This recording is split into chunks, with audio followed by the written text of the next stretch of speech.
Hi all, ഏവർക്കും നമസ്കാരം. എല്ലാവർക്കും നമ്മുടെ അഡ്ഡ 2% മലയാള യൂട്യൂബ് ചാനലിലേക്ക് സ്വാഗതം. നമ്മുടെ RRB പരീക്ഷയുമായി ബന്ധപ്പെട്ട് NDPC പരീക്ഷയുമായി ബന്ധപ്പെട്ട് സിലബസുകൾ നമുക്കൊന്ന് വിശദമായി പഠിക്കാം. നമ്മളേവരും അറിഞ്ഞു കാണണം. നമ്മുടെ RRB പരീക്ഷയുടെ NDPC വിജ്ഞാപനം വരുന്ന ജൂലൈ മാസത്തിനും സെപ്റ്റംബർ മാസത്തിനും ഇടയിൽ വരാൻ പോവുകയാണ് അല്ലേ. അപ്പോൾ ഇതുമായി ബന്ധപ്പെട്ട ഏതൊരു പരീക്ഷയുമായി ബന്ധപ്പെട്ട് ആദ്യം സിലബസിനെ മനസ്സിലാക്കലാണ് വിജയത്തിൻ്റെ ആദ്യ സ്റ്റെപ്പ് എന്ന് പറയുന്ന പോലെ RRBയിലും സെയിം സ്റ്റെപ്പ് നമുക്ക് തുടരാം. ഇതുമായി ബന്ധപ്പെട്ട് നോക്കൂ, ഇതിൻ്റെ ആദ്യ പരീക്ഷ അല്ലെങ്കിൽ CBT 1 എന്നറിയപ്പെടുന്ന ഫസ്റ്റ് സ്റ്റേജ് ഓഫ് എക്സാമിനേഷൻ്റെ സിലബസ് എന്ന് പറയുന്നത് എന്താണ്? 90 മിനിറ്റാണ് പരീക്ഷ. ജനറൽ അവയർനെസ് 40 മാർക്കാണ്, മാത്തമാറ്റിക്സ് അല്ലെങ്കിൽ QA 30 മാർക്കാണ്, റീസണിങ് 30 മാർക്ക്, 30 ക്വസ്റ്റ്യൻ അല്ലേ. അപ്പം ഒന്നുകൂടെ 90 മിനിറ്റ് 1.5 മണിക്കൂർ പരീക്ഷയാണ്. ജനറൽ അവയർനെസ് 40 ക്വസ്റ്റ്യൻ 40 മാർക്കാണ്. QA അല്ലെങ്കിൽ ക്വാണ്ടിറ്റേറ്റീവ് ആപ്റ്റിറ്റ്യൂഡ് 30 ക്വസ്റ്റ്യൻ 30 മാർക്കാവുമ്പോൾ റീസണിങ് 30 ക്വസ്റ്റ്യൻ 30 മാർക്കാണ്. അങ്ങനെ ടോട്ടലി 100 ക്വസ്റ്റ്യൻ 100 മാർക്ക്. 100 ക്വസ്റ്റ്യനാണ് 100 മാർക്ക് അല്ലേ. 100 ക്വസ്റ്റ്യൻ 100 മാർക്കാണ്. 0.33 ആണല്ലേ നെഗറ്റീവ്. 0.33 ആണ് ഒരു ക്വസ്റ്റ്യൻ തെറ്റിയാൽ നിങ്ങളുടെ 0.33 മാർക്ക് നഷ്ടപ്പെടുന്നതായിരിക്കും. നോക്കൂ, അപ്പോൾ അവിടെ വരുന്നത് 100 ക്വസ്റ്റ്യൻ 100 മാർക്കാണ്. അപ്പോൾ ഇതാണ് CBT 1. പക്ഷേ ഒരു മറ്റൊരു കാര്യം കൂടെ ശ്രദ്ധിക്കാം. ഇത് 2019 സിലബസാണ് ഈ ഷെയർ ചെയ്തിരിക്കുന്നത്. ഇനി അവിടെ പറയുന്ന ഏറ്റവും പ്രധാനപ്പെട്ട കാര്യം, ഈ സിലബസും വരാൻ പോകുന്ന വിജ്ഞാപനത്തിലെ സിലബസും ഒരു മാറ്റവും. നമ്മൾ കണ്ടതാണ് ഈ RPFൻ്റെ വിജ്ഞാപനത്തിൽ അവിടുത്തെ സബ് ഇൻസ്പെക്ടറിലും കോൺസ്റ്റബിളിലും കൃത്യമായി എന്താണോ 2019 അല്ലെങ്കിൽ മുൻകാലങ്ങളിൽ എന്താണ് തുടർന്നത് അതേ സിലബസിനെ റിപ്പീറ്റ് ചെയ്തു. സിലബസിൽ മാറ്റമില്ല. ഇനി ഇവിടെ ആവശ്യം നമുക്ക് എന്താണ്? ഒരു ഡീറ്റെയിൽ സിലബസ് വേണോ അല്ലേ. തീർച്ചയായിട്ടും നമുക്കിവിടെ എന്താ അവൈലബിൾ ആണ് ഒരു ഡീറ്റെയിൽ സിലബസ്. പരിശോധിക്കാൻ നമുക്ക് മാത്തമാറ്റിക്സ് ആണെങ്കിൽ number system, decimal, fractions, LCM, HCF, ratio and proportion, percentage, mensuration, time and work, time and distance, simple and compound interest, profit and loss, elementary algebra, geometry and trigonometry, elementary statistics അല്ലേ. ഇങ്ങനെ നമുക്ക് നോക്കാം. 30 question 30 mark അല്ലേ. തീർച്ചയായിട്ടും 30 question 30 mark QA syllabus കണ്ടു. അടുത്ത പരിശോധിക്കാം. മുന്നോട്ട് പോകുന്ന സമയത്ത് റീസണിങ് ആണ്. റീസണിങ്ങുമായി ബന്ധപ്പെട്ട് നോക്കൂ, അവിടെയും 30 മാർക്ക് 30 ക്വസ്റ്റ്യൻ അല്ലേ. അതെ, തീർച്ചയായിട്ടും. Analogy, completion of number and board കാണുന്നുണ്ടോ? ഉണ്ട്. Completion of number and alphabetical series, coding and decoding, mathematical operations, similarity and differences, relationship, analytical reasoning, syllogism, jumbling, Venn diagram, puzzle, data sufficiency, അതുപോലെ തന്നെ statement conclusion, statement courses of action, decision making, map, interpretation of graph അല്ലേ. ഇത്രയും കാര്യങ്ങൾ ചേർത്ത് reasoning ഉണ്ടെന്ന് മനസ്സിലാക്കുക.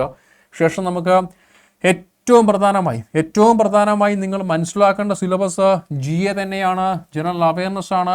40 question 40 mark. കാരണം ഇത് കേരള PSCയുടെ സിലബസ് അല്ല, വ്യത്യാസമുണ്ട്. കേരള PSCൻ്റെ അതേ ഒരു പാറ്റേൺ അല്ല ഇത് നിങ്ങൾ ഫോളോ ചെയ്യേണ്ടത്. അതിൻ്റെ ഒരു സ്റ്റഡി ഓർഡർ കൃത്യമായിട്ട് നമുക്ക് നോക്കാം. ഈ സിലബസിനെ ആദ്യം ഓർഡറിൽ പഠിച്ചു പോവുക. ആദ്യം കറണ്ട് അഫെയർ ആണ്. Current events of national and international importance എന്ന പേരിൽ. അടുത്ത ഗെയിംസ് ആൻഡ് സ്പോർട്സ്. ശേഷം art and culture of India പഠിക്കുക. ആ ഓർഡറിൽ പഠിച്ചു പോകണേ. പിന്നെ Indian literature, monuments and places of India, general science and life science ആണ് അപ് ടു 10th CBC. അപ്പോൾ സയൻസ് പഠിക്കുന്നവർ പ്രത്യേകം ശ്രദ്ധിക്കുക. 10ാം ക്ലാസ് വരെയുള്ള NCERT പഠിച്ചാൽ മതി. 11ാം ക്ലാസ്സും 12ാം ക്ലാസ്സും വേണ്ടാന്ന് അപ് ടു 10th CBC എന്ന് ഉറപ്പിച്ച് ആര് പറയുന്നു? RRB പറയുന്നു. നോക്കൂ, അടുത്ത history of India and freedom struggle, പിന്നെ physical, social and economic geography of India and world ജോഗ്രഫിയും വേണം, ഇന്ത്യൻ ജോഗ്രഫിയും വേണം. അടുത്തത് ഇന്ത്യൻ പോളിറ്റി ആൻഡ് കോൺസ്റ്റിറ്റ്യൂഷൻ അല്ലേ. Indian polity and constitution. പിന്നെയുള്ളത് general scientific and technological developments including space and nuclear program of India. ഉദ്ദേശിക്കുന്ന ISRO ആണ്. ഒന്നുകൂടെ, general scientific and technological developments including space and nuclear program of India. ഉദ്ദേശിക്കുന്നത് ISRO പോലെയുള്ള, DRDO പോലെയുള്ള ഇന്ത്യയിലെ ഏറ്റവും പ്രധാനപ്പെട്ട സയൻറ്റിഫിക് ഓർഗനൈസേഷൻസിൻ്റെ നേട്ടങ്ങൾ, അച്ചീവ്മെൻറ്റ്സുകളെ കൊണ്ടുവരിക. അടുത്ത UN and other important world organisations, environmental issues concerning India and world at large. വേൾഡിൽ അഫക്റ്റ് ചെയ്യുന്ന ലാർജ് എൻവയോൺമെൻറ്റൽ ഇഷ്യൂസും അതിൻ്റെ റെമഡീസും കാര്യങ്ങളും. അടുത്ത basics computers and computer application. അടുത്ത കോമൺ അബ്രീവേഷൻസ്. അടുത്ത ട്രാൻസ്പോർട്ട് സിസ്റ്റംസ് ഇൻ ഇന്ത്യ. അടുത്ത ഇന്ത്യൻ എക്കണോമിയാണ്. അടുത്ത famous personalities of India and world. അതുപോലെ ഫ്ലാഗ്ഷിപ്പ് ഗവൺമെൻറ് പ്രോഗ്രാംസ്. അതുപോലെ ഫ്ലോറ ആൻഡ് ഫോണ ഓഫ് ഇന്ത്യ. അതുപോലെ തന്നെ important government public sector organisations in India. ശരിയല്ലേ? അപ്പോൾ ഈ സിലബസിനെ കൃത്യമായിട്ട് മനസ്സിലാക്കുക. അല്ലാതെ നമ്മൾ കേരള PSC അല്ലെങ്കിൽ മറ്റുള്ള SSC അല്ലെങ്കിൽ ഹൈക്കോർട്ട് മറ്റുള്ള പരീക്ഷകൾ പ്രിപ്പയർ ചെയ്യുന്ന ഫോർമാറ്റിലല്ല നിങ്ങൾ റെയിൽവേ പരീക്ഷ പ്രിപ്പയർ ചെയ്യേണ്ടത്. 40 മാർക്ക് GK ആവശ്യമുണ്ടെങ്കിൽ ഈ ഒരു ഫോർമാറ്റിൽ തന്നെ പോവുക. അപ്പോൾ നമ്മൾ ഏതൊരു പരീക്ഷയ്ക്കും പഠിക്കുന്ന പോലെ ആദ്യം ഇവിടെയും സിലബസിനെ ബൈഹാർട്ട് ചെയ്യുക, സിലബസിനെ മനസ്സിലാക്കുക, ശേഷം അതിവേഗത്തിൽ പ്രിപ്പറേഷൻ ആരംഭിക്കാം. വിജ്ഞാപനം വെയിറ്റ് ചെയ്യേണ്ട. വിജ്ഞാപനം വന്നാൽ ഒരു 3 മാസത്തിനകം പരീക്ഷ ഉണ്ടാകും. ഈ പ്രിപ്പറേഷനുമായി ബന്ധപ്പെട്ട് നിങ്ങൾക്ക് 2 രീതിയിൽ പ്രിപ്പയർ ചെയ്യാം. ഒന്നുകിൽ നിങ്ങളുടെ സെൽഫ് സ്റ്റഡി പ്രിപ്പറേഷൻ എത്രയും വേഗം തുടങ്ങുക. അതല്ല നിങ്ങളെ കൊണ്ട് ഒറ്റയ്ക്ക് പഠിച്ചിട്ട് കഴിയുന്നില്ല എന്നുണ്ടെങ്കിൽ ധൈര്യമായി ബാച്ചിലേക്ക് പോരെ. ഇതുമായി ബന്ധപ്പെട്ടൊരു സൂപ്പർ ബാച്ച് ഈ വരുന്ന ജൂൺ 7-ാം തീയതി നമ്മൾ ആരംഭിച്ചിട്ടുണ്ട്. നമുക്ക് ആ ബാച്ചിൻ്റെ വിശദീകരണം ഒന്ന് പരിശോധിക്കുക അല്ലേ. നോക്കൂ, ആ ബാച്ചിൻ്റെ ഡീറ്റെയിൽസ് അറിയാനായിട്ട് ഗൂഗിളിൽ കയറിയോ? അവിടെ കൊടുത്തേ അഡ്ഡ 247 മലയാളം എന്ന് കൊടുത്തു. അതിലാദ്യം കാണുന്ന വെബ്സൈറ്റ് എടുത്തു. താഴോട്ട് സ്ക്രോൾ ചെയ്ത് പോകുന്ന സമയത്ത് തീർച്ചയായിട്ടും കാണാൻ കഴിയും നമ്മുടെ ഒരു നമ്മുടെ ഇത് RRB പരീക്ഷയുമായി ബന്ധപ്പെട്ട ഏറ്റവും സൂപ്പർ ബാച്ച് 2 എന്ന പേരിൽ അല്ലേ. ബാച്ച് 2 എന്ന പേരിൽ ഒരു ബാച്ച് ജൂൺ 7-ാം തീയതി ആരംഭിച്ചിരിക്കുന്നു. നോക്കൂ, ഇതാണ് ആ batch. June 7 RRB batch 2 click ചെയ്തു. അപ്പോൾ ഇതിൽ ഏറ്റവും പ്രധാനമായി ശ്രദ്ധിക്കുക, ലൈവ് ക്ലാസ്സാണ്. ഇത് എല്ലാ ക്ലാസ്സും ലൈവാണ്. അപ്പോൾ ചോദിക്കാം, ലൈവ് മാത്രമേ ഉള്ളൂ? അല്ല, ഒരേ സമയം ലൈവ് ആൻഡ് റെക്കോർഡിംഗ്. ഒരു സൈഡിൽ കൃത്യമായി ലൈവ് ക്ലാസ് പോകുന്നുണ്ട്. ഒരു പക്ഷേ ആ ലൈവിൽ നിങ്ങൾക്ക് ജോയിൻ ചെയ്യാൻ കഴിഞ്ഞില്ല എന്നുണ്ടെങ്കിൽ അതിൻ്റെ റെക്കോർഡ് സെഷൻ ആ ക്ലാസ് കഴിഞ്ഞ് 3 മണിക്കൂറിനുള്ളിൽ നിങ്ങൾ അഡ്ഡ 247 ആപ്പിലേക്ക് റെക്കോർഡ് ചെയ്ത് വരുന്നതായിരിക്കും. അതിൻ്റെ ഫീസ് 2799 അത്രയും കൊടുക്കുക വേണ്ട.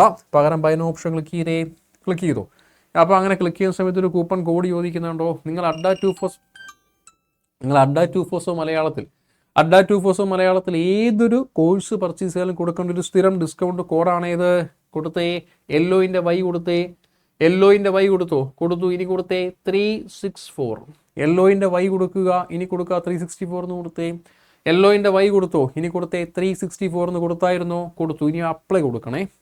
അപ്ലൈ കൊടുത്തു. റൈറ്റ്, കണ്ടോ? അതിൻ്റെ എഫക്റ്റ് ആയിട്ട് ഒരു മൈനസ് സൈൻ വന്നു. കണ്ടോ? അതിൻ്റെ എഫക്റ്റ് ആയിട്ട് ഒരു മൈനസ് സൈൻ വന്നു. 475 കുറഞ്ഞിട്ട് 2323 അല്ലേ. 475 കുറഞ്ഞിട്ട് 2323 രൂപയ്ക്ക് നിങ്ങൾക്ക് എന്ത് ചെയ്യാൻ കഴിയും? ഈ ബാച്ചിലേക്ക് അഡ്മിഷൻ എടുക്കാനും മെമ്പറാകാനും റാങ്ക് ഉറപ്പിക്കാനും കഴിയും. ഓക്കെ അല്ലേ?